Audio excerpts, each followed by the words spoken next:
तो दोस्तों हाजिर हूँ आज फिर एक नई कहानी के साथ। तो चलिएगा कहानी को शुरू करते हैं। देव नाम के एक लड़के ने एक बहुत ही खूबसूरत लड़की से शादी की। शादी के बाद दोनों की जिंदगी बहुत प्यार से गुजर रही थी।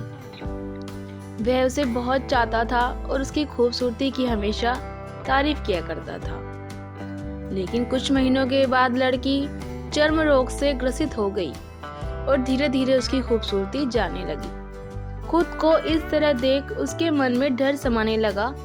यदि वह बदसूरत हो गई तो उसका पति उससे नफरत करने लगेगा और वह उसकी नफरत बर्दाश्त नहीं कर पाएगी।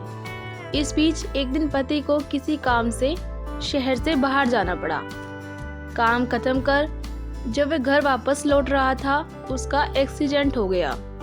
एक्सीडेंट में उसने अपनी दोनों आंखें खो दी। लेकिन इसके बावजूद भी उन दोनों की जिंदगी सामान्य तरीके से आगे बढ़ती रही।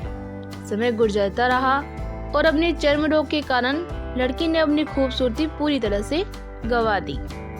वह बदसूरत हो गई, लेकिन अंधे पति को इस बारे में कुछ भी पता नहीं था। इसलिए इसका उनके खुशहाल विवाहित जीवन पर कोई प्रभाव नहीं पड़ा।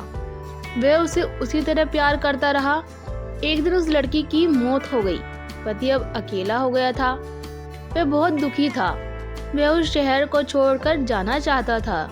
उसने अंतिम संस्कार की सारी क्रियाविधि पूर्ण की और शहर छोड़कर जाने लगा। तभी एक आदमी ने पीछे से उसे पुकारा और पास आकर कहा, अब तुम बिना सहारे के अकेले कैसे चल पाओगे? इतने साल तो तुम्हारी पत्नी तुम्हारी मदद क्या करती थी? पति ने जवाब दिया, दोस्त, मैं अंधा नहीं हूँ। मैं बस अंधा होने का नाटक कर रहा था, क्योंकि यदि मेरी पत्नी को पता चल जाता कि मैं उसकी बदसूरती देख सकता हूँ तो यह उसे उसके रोग से ज्यादा दर्द देता।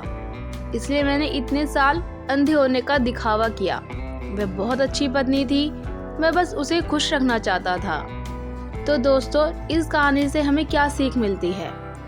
खुश रहने के लिए हमें भी एक दूसरे की कमियों के प्रति आंखें बंद कर लेनी चाहिए और उन कमियों को नज़रअंदाज कर देना चाहिए।